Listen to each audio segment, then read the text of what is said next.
Bonjour tout le monde et bienvenue dans cette deuxième séance qui concerne le corrigé de concours d'accès au Centre régional des métiers de l'éducation et de la formation. On a déjà abordé dans une première séance la première partie qui concerne le corrigé de la première partie, alors en fait le premier exercice. Et cette fois-ci, on va aborder le deuxième exercice. Je tiens à signaler que à l'encontre des sessions 2020, 2019, 2018, où les questions sont proposées sous forme de QCM. Alors, pour cette session, il s'agit d'un examen rédactionnel et donc, il est demandé de rédiger les réponses sur une feuille et donc, il sera tenu compte dans l'appréciation, la rigueur et la précision, la clarté de la rédaction.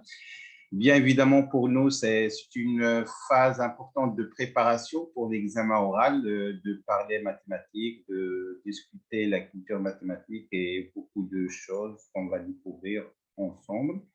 Alors, on est là pour l'exercice 2, noté sur 15 points.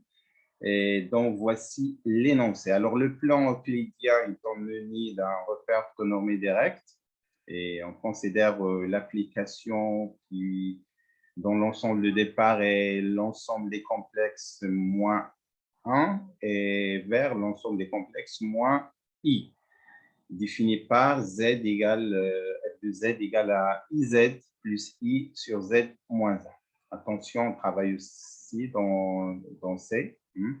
Et la première question montrait que f est une bijection. Alors, pour montrer qu'il s'agit d'une bijection, il y a la méthode classique qui concerne à travailler en deux étapes. Dans un premier moment, montrer qu'elle est injective et donc on va prendre deux éléments qui appartiennent à l'ensemble de départ, z' différent de 1 et z différent de 1, et on va montrer l'implication suivante, à savoir si f de z égale à f de z', alors z égale à z', et puis par des implications successives, montrer que finalement, on va voir z égale à z'. Voilà donc, et puis dans un deuxième moment, ça revient à montrer que f de z est surjectif, c'est-à-dire pour tout élément de l'ensemble d'arrivée, l'équation z' égale f de z admet au moins une solution.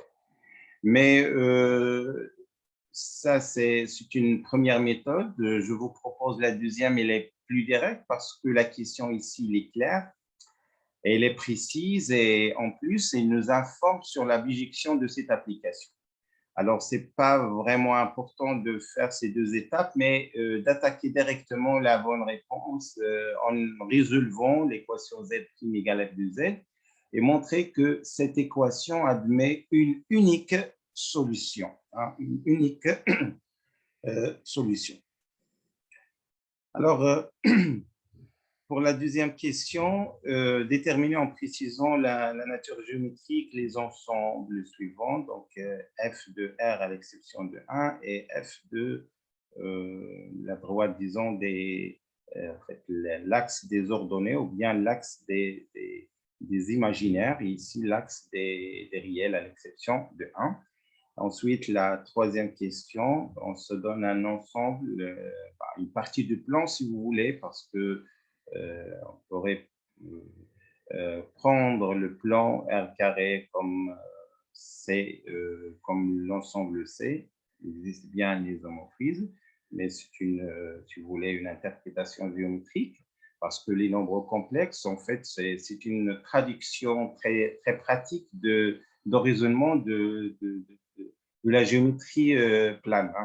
Il faut bien concevoir ceci. C'est une idée clé très importante et qui a ses ressources didactiques également, à savoir que le travail sur les nombres complexes n'est qu'une traduction très pratique du calcul sur le raisonnement de géométrie de plan.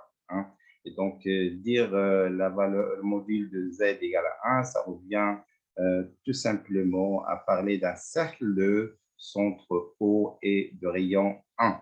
Alors, la question 3 nous demande de préciser l'image de cet ensemble, bien sûr, à l'exception de 1. Attention, cette fonction n'est définie, n'est pas bien définie que si z, bien sûr, le dénominateur est non nul. Alors, voilà donc une première lecture de cette première partie de l'exercice 2. Vous pouvez arrêter la vidéo et bien sûr faire le tour des questions. Alors, pour moi, je vais passer au corrigé et je vais revenir sur cette deuxième partie.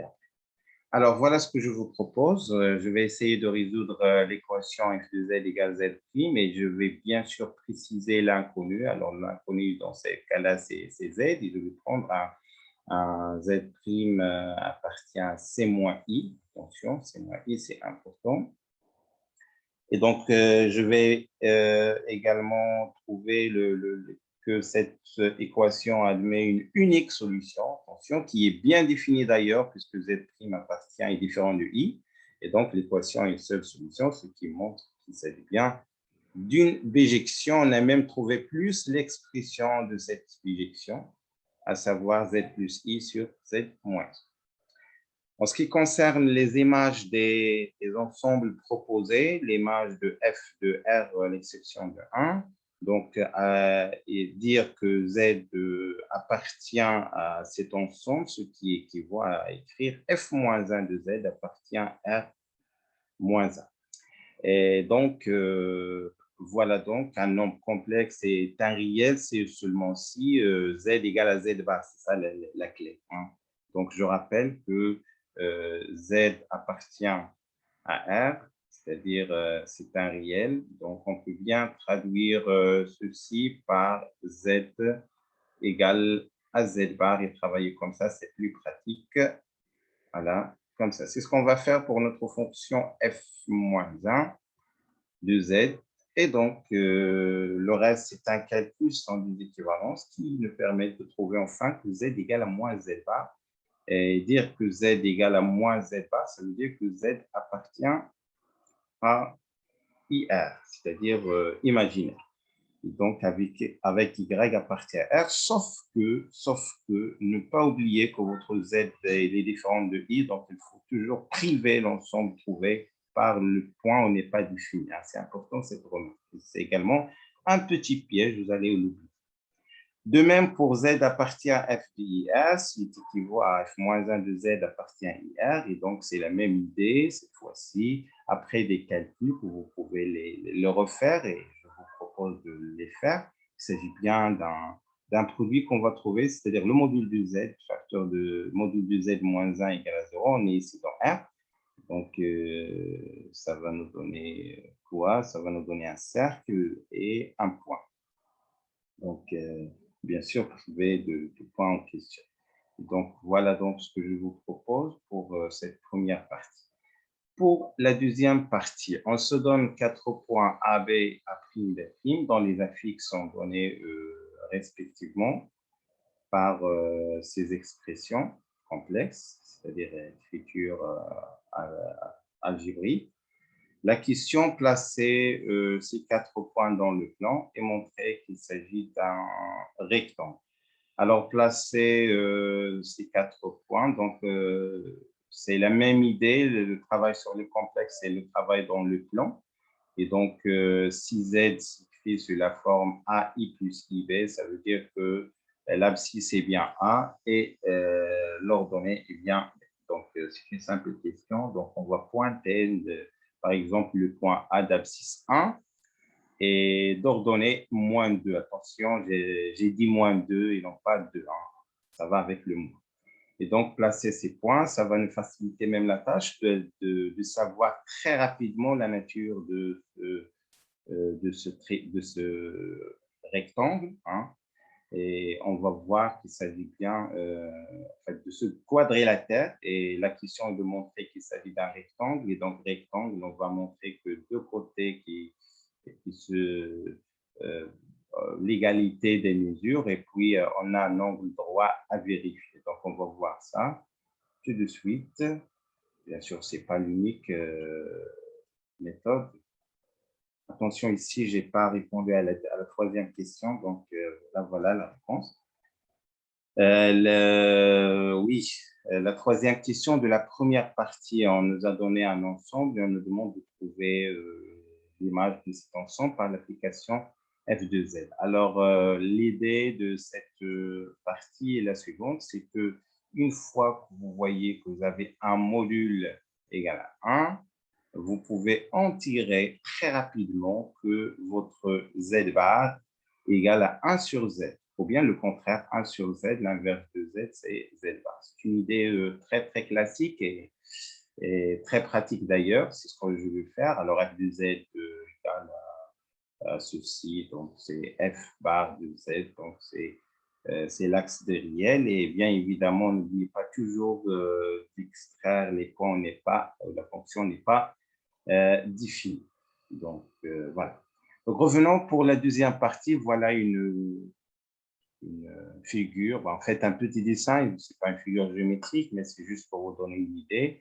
Effectivement, je vais trouver le quadrilatère se forme d'un rectangle et je vais montrer ceci. Et donc, c'est un message que le candidat devrait apporter ses instruments de géométrie. Comme je l'ai déjà signalé, c'est pratique et ça nous permet de conjecturer, parfois de trouver la bonne voie de raisonnement. Alors, pour montrer qu'il s'agit bien d'un rectangle, je vais prendre ces deux côtés-là. Je vais montrer qu'ils ont la même longueur. Hein, et de même également pour ces deux côtés, hein, pour que je puisse parler d'un parallélogramme, ça dans un premier moment. Et puis, je vais montrer que cet angle, elle est droit, et bien évidemment, avec ces deux droites A' et BB' sont parallèles.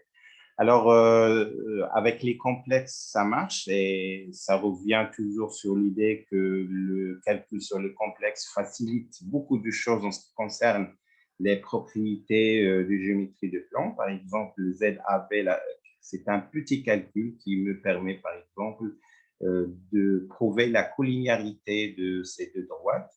Et donc, j'aurai en même temps, en passant au module, qu'il s'agit de la même mesure de longueur. Et ça me permet d'avoir AB égale A' B' et AA' égale BB', ça d'une part. D'autre part, ça me permet même de calculer la mesure de l'angle formée par AB et BB'. Et donc, en calculant ZA' moins ZA sur ZB moins ZA, je cherche l'argument. Et l'argument, c'est plus de 1000, ce qui montre qu'il s'agit bien d'un rectangle. Pour l'autre question, soit j'ai la similitude de C dans C, définie par AZ bar plus B, tel que j'ai 2ZA égale à ZA', et l'image de B est B'.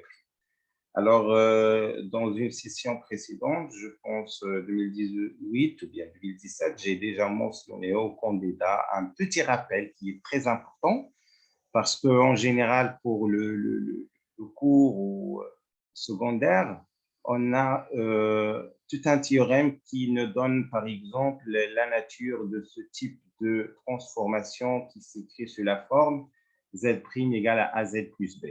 En général, il s'agit d'une homothétie avec des conditions qui portent sur A ou bien d'une rotation. Hein. Sauf que pour Z bar, les choses changent complètement. On pourrait bien trouver la composée de deux transformations de plan, à savoir une homothétie par exemple et une rotation. Hein. Mais vous pouvez réviser depuis les vidéos précédentes ce que j'ai mentionné dans le curriculum. Alors, pour notre question, la première question, déterminer les complexes A et B sous forme algébrique. Alors, rien à faire ici peut-être. Je vais calculer l'image de A et calculer l'image de B. Du fait qu'on a ces égalités, on pourrait bien trouver les valeurs de A et B, bien sûr, les écritures. Les écritures se forment algébriques, c'est ce qu'on va faire ensemble, mais vous pouvez vous-même refaire les calculs pour s'assurer des résultats. Alors, on a G de Z A égale Z de A prime. Ça me permet d'avoir ce petit système à deux inconnus AB avec de premier ordre, bien évidemment. Voilà mon A. Et je vous laisse faire la méthode qui vous paraît plus sûre. Pour moi, j'ai pris la première ligne, j'ai fait la différence des deux lignes pour se débarrasser de ce V. Et puis, j'ai trouvé le A et ensuite, j'ai calculé le B. Mais attention, ne faites pas confiance à mes calculs. Hein. Vous pouvez refaire vos calculs pour voir est-ce qu'on va trouver tous le même résultat, savoir le A égale à 3 cinquièmes plus 4 cinquièmes I. Et le B, c'est moins 1 plus 2. Hein, donc, à vérifier. Voilà donc pour la question qui nous demande de trouver les valeurs de A et B, en fait les formes géométriques de A et B. Pour la question B, déterminer la nature d'une équation cartésienne de l'ensemble des points MZ qui vérifie G de Z égale à Z. Alors, chercher Z de Z, F de Z égale à Z, ça revient à chercher les points fixes de cette similitude.